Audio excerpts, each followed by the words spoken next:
Hi, everyone. Welcome to Healthy Hearts. We're glad you could join us tonight. My name is Megan, and I'm going to be the moderator for tonight's event. During the presentation, we encourage your participation. Please use the Q&A button at the bottom of your screen to submit any questions that you might have, and we'll be happy to answer those for you at the end of the presentation.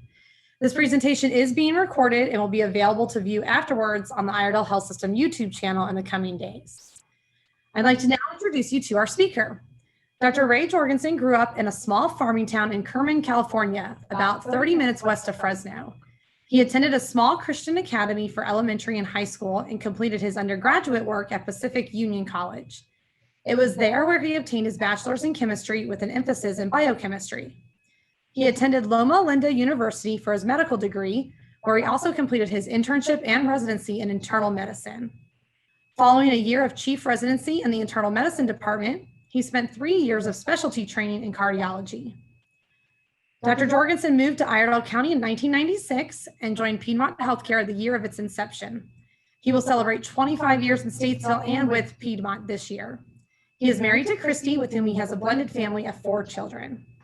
He loves playing the piano and released his first professional recording in 2019 titled Expressive Reflections. He also loves snow skiing, camping, and visiting the beach. And now I'll go ahead and turn it over to Dr. Georgeson. Good evening. I'm glad that you've been able to join us this evening, and hopefully we can share a few educational points tonight that will be helpful for you.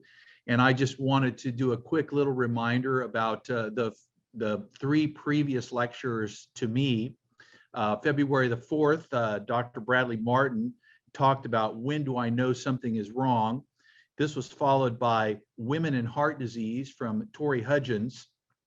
And it's not just about your heart, with Manda Brawley, who is a nurse educator. Tonight, we're going to be talking about stress and your heart, and can stress cause heart disease? And the answer to that question is, of course, yes. And so we'll hopefully try to get into that a little more this evening. And like she said, if you have any questions, please let us know. And at the end of the presentation, we'll be happy to answer your questions this evening. Tori had talked a little bit about multiple aspects of heart disease, and I'm just going to do a brief review for you tonight about what is cardiovascular disease. And cardiovascular disease really entitles 3 different categories. And those include coronary heart disease, which they include myocardial infarction, or the common term, which is having a heart attack, or angina, which is similar, but that the artery has not blocked completely. And if you see in our little cartoon there, some of the blood vessels might be getting, or the blood cells may be getting through the vessel. And so you may have some chest pain there, but it's not where it's completely blocked off like you see in a heart attack or a myocardial infarction. And then there's also the category of sudden cardiac death. And that's unfortunately when people just all of a sudden fall over from either, usually it's an electrical instability of the heart that is going on. And it can sometimes be preceded by either of the first 2. It also includes hypertension or high blood pressure. And as everyone knows as well, it includes stroke as well. Now, the reason this is important is we know that 1/3 of all people who die, 1/3 of the deaths are from coronary heart disease. And we are doing better. The rate of people dying from heart disease is going down. And the reason that is going down is half of it is from a decrease in improvements in the treatment for treating heart disease. And then the other half is from changes in people's risk factors. If we get people to stop smoking, or we put them on cholesterol lowering medications, or we treat them for hypertension. And those things have been making a significant impact in lowering the death rate for people with heart disease. Now, some of the rate has been offset because people are more obese now, and there's a higher increase in diabetes. So we still have some work to do in those regards, but the good news is that the death rate is going down some. Now, what are the risk factors that we know for people that have heart disease? Some of these are controllable, like hypertension or high blood pressure, diabetes, You certainly can take medications for those that improve your health in that regard, and it may lower your risk for heart disease. Hypercholesterolemia as well. People can do dietary things to improve that. People may be able to take a medication that lowers their cholesterol, and all of those things do lower people's cardiovascular risk. Now, you can't do anything about your family history. So if you have family history of heart disease, that's clearly a strike against you. And that's probably one of the more powerful risk factors for coronary disease. Also, for people that smoke, getting people to stop smoking is clearly beneficial for folks. People that are overweight or obese, we certainly want to do everything we can to improve that. And for those couch potatoes out there, people that have this sedentary lifestyle, if we get people more active and doing things, that certainly can also lower their risk of heart disease. So where does stress fit into this? What about stress and cardiovascular disease? Well, for hundreds of years, we've thought that stress played a role in development of coronary disease. And now there have been multiple studies that have proven that stress indeed does play a role. And we're going to talk just a little bit about that tonight. Now, we know that chronic stress can lead to about a 40 or 60% increase in people having cardiovascular disease. Well, what are some of those stresses? Well, for childhood, we don't really talk about children developing coronary disease, but there can be impacts that people have when they're young that can lead to diseases later on in life. So the childhood adversities that we know about are children that have sexual abuse or have parents that have substance abuse. So that's actually good to know for us adults, is if we have a problem with substance abuse, it may actually impact our children. So something we can do to lower the risk for our children. Also, if parents are sick, that's a big risk or a big stress for children. And also, we know that people that are chronically poor or have poor socioeconomic status, those individuals also increase the risk of stress. Now, what about adult stressors? Well, we know that people that are socially isolated have an issue. People that have increased stress at work, or that may have certain marital problems, all of those things can lead towards an increase of stress and an increase in heart disease. We know that the death of a child is a significant impact for adults, or if they're having to care for a sick spouse. Excuse me.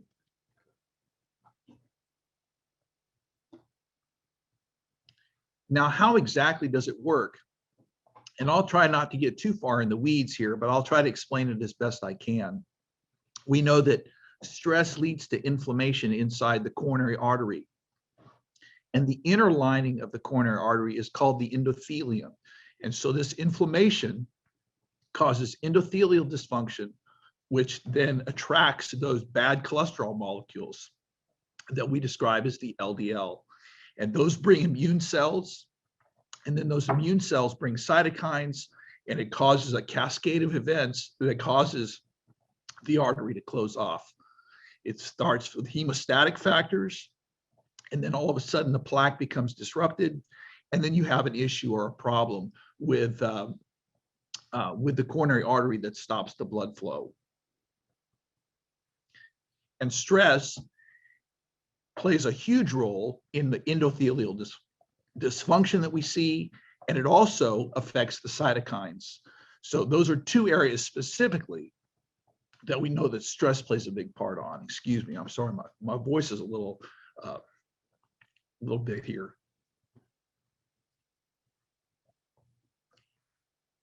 Now, they've done research with monkeys, and they put monkeys under a significant amount of social stress, some of the things we've talked about before. We know that if they look at these monkeys that have been under this increased stress, they have more atherosclerosis, which is blockages inside these heart arteries. They also increase the blood pressure, and their heart rates are also much faster than the group that did not have the social stress.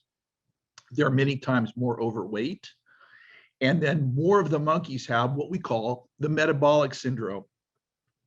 And we see the metabolic syndrome in adults as well. And it's any three of the following, which is if they're central obesity or overweight, if they have hypertension or high blood pressure, if they have high blood sugars or hyperglycemia or diabetes, basically, if they have elevated triglycerides or hypertriglyceridemia, or if they have low HDLs. And we know that the HDL is the healthy cholesterol. And so if you have any three of those, it increases metabolic syndrome. And we know that all of those factors that we just talked about here on the screen, they all increase the risk of developing heart disease. Same thing with high blood pressure. We know that when we feel stressed, that we feel like our blood pressure is going up, and that's exactly what we see. We get increase in our central nervous system activity. It increases adrenaline, or norepinephrine as we call it, and then that also leads to increase in your blood pressure. Now, one of the things is we often see patients in the office, and their blood pressure is a little high when they come to see us. But what's much more accurate for us about reading hypertension long-term is whether you're monitoring your blood pressure at home. So that's a much more suggestive of a problem with blood pressure if your blood pressure is elevated at home than just an isolated reading at the physician's office. And you certainly don't want to be like this little man here in the schematic on my slide.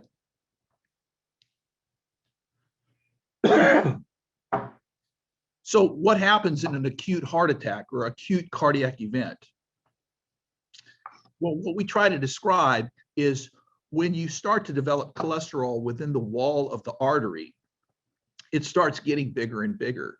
And usually you have this liquid jelly center, and it's covered by this thin fibrous cap. And so what happens is the thin fibrous cap ruptures. And so all of that liquid jelly center then comes out into the artery and it clots off. So you get plaque rupture, you get thrombosis, which is the clot, and then you have the heart attack, where you either will have ischemia or you'll have a heart attack or the infarction. Now, we know that this plaque rupture happens a lot. And so it doesn't always cause a heart attack, but the more plaque there is around, the more likely you are to develop a problem. So one of the things that we do now in our office is we measure a cardiac calcium score, and it's really just a simple CT scan. And what it does is it measures the amount of calcium in the coronary arteries. And of course, the higher the score, the more likely you are to have trouble with your heart arteries. The best score is a 0. But again, that's one of the ways that we tell. So when I have individuals that have family history of coronary disease, but they've never had an event themselves, and their cholesterol may be a little bit elevated, this is actually a good warning for folks that they may have an increased risk and then may benefit more so to take a cholesterol lowering medication or a statin drug. So we know emotional stress can be a trigger. If we're angry, if we are depressed, if we're under emotional stress for whatever the reason, all of these things can be a trigger that can cause the plaque rupture that then causes that cascade of events that we were talking about. What about population level stressors? And this is actually a very interesting part of the studies. They have looked at people with natural disasters, earthquakes, hurricanes, and tsunamis. And we know that people are more likely to suffer cardiac events after some of these things have occurred, even after aggressive sporting events. And sometimes it's due to increased alcohol consumption. Sometimes it's because of the heat that they're having to experience. And those things can also lead to having cardiac events. Now, some of the specific cardiac diagnosis that happens when people are stressed is stress and ischemia. And ischemia is just a term that we use saying that the artery is just not getting enough blood to the heart muscle tissue, and the heart muscle tissue doesn't like it. So it screams and it has symptoms, either for men like chest pain, or for women, shortness of breath, or just feeling weak or tired or no energy, or real short of breath when they do activity. It's mainly activity related symptoms that we see. And we know that stress increases ischemia for people. Now, also stress leads to arrhythmias, and they actually did a very interesting study and looked at after 9/11, which was a hugely stressful event. And they looked at the number of people that had arrhythmias after 9/11 and the number of individuals that got ICD or defibrillator shocks after 9/11. And it was a substantial increase. So that just goes along to say that stress definitely increases not just ischemia, but it increases arrhythmias. Now, the last one I want to talk about here, there's a specific stress cardiomyopathy. And it goes by several different names. If you look at the schematic, you can see the normal heart on the left side of the screen, where it shows the left ventricle there in red. And so what happens in a stress cardiomyopathy is the heart tends to balloon out, and it's like the people are actually having a heart attack.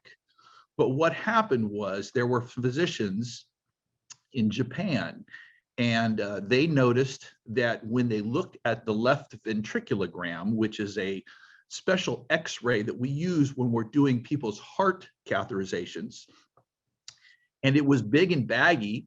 And so the doctor said, hey, that looks just like an octopus trap. And octopus trap stood for takotsubo. And so for the longest of time, that's what the name of it was, takotsubo. And so takotsubo was the original description of this stress cardiomyopathy. Now, we call it different things here in the United States. You'll hear about apical ballooning syndrome, or the more common term that we use here is broken heart syndrome. So we know that when people present with this, it's just as if they're having a heart attack. They have all the same features that you have: chest pain, shortness of breath. When they come to the emergency room, their cardiac enzymes are elevated. They even have EKG changes, and it looks just like a regular heart attack. And so when they do special testing, like an echocardiogram or a special ultrasound of the heart, or they do the heart catheterization, they see this classic abnormality of the left ventricle. Now, the majority of the cases actually do occur in women, and it's about 2% of all people who present with a real true heart attack to the emergency room. And when you talk about what is it that causes this to happen, well, about 47% of the time, it's an emotional stress. And it could be they just heard some bad news. They just heard that they lost a family member or have a terrible diagnosis of cancer or something like this. And about 42% of the time, it's a physical stress. So they get, they're like in public speaking, or it's some kind of a fierce argument, or under a controllable amount of financial stress. And these are some of the things that may occur that cause this particular stress heart syndrome. And when they do the heart catheterization on these people, there's no blockages at all of the heart arteries.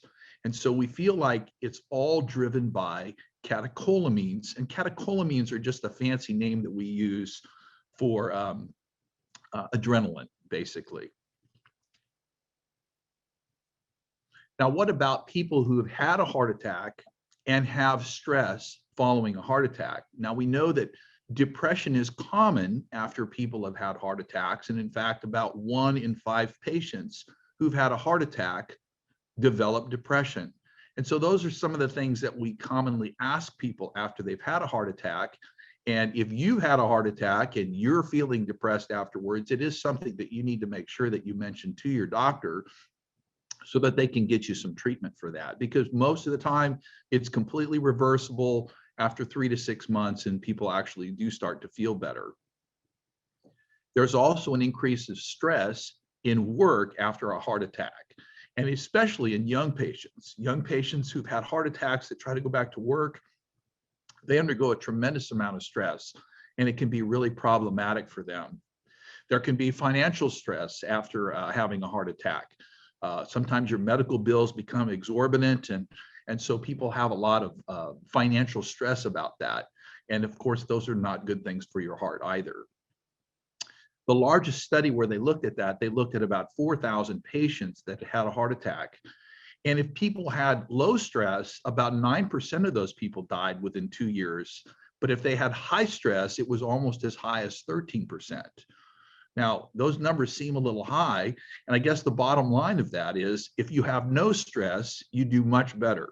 And any stress is not good.